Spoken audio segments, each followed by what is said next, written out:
Baobab Coffee Roasters, we've been here since 2014. We love what we do. We really specialize in specialty coffee. Baobab is this big, strange looking tree that grows in Africa, Madagascar, and parts of Australia.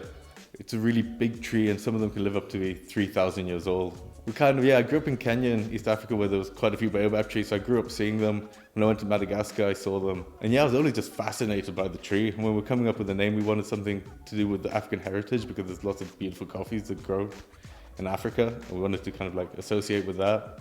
The domain name www.baobab.ie, that was available, so we grabbed it and we went from there. I guess it would be in 2003, I was 18 years old. I was in university in Canberra in Australia. And I got a job in a place called the Tower Restaurant for this really old Greek guy. And that's where I got behind a coffee machine for the first time.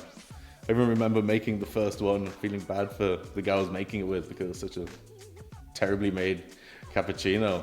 But we all have to start somewhere. That was my beginnings. We've got some really good friends that they do a lot of the sourcing for us and they do a lot of the educating the farmers and working with the farmers. Luckily we partner up with them and they help us in sourcing coffees that we need for our clients. Well, we roast with a Gießen W6. We've got an electrostatic filter on it. We use Crops as the software on our Lenovo laptop.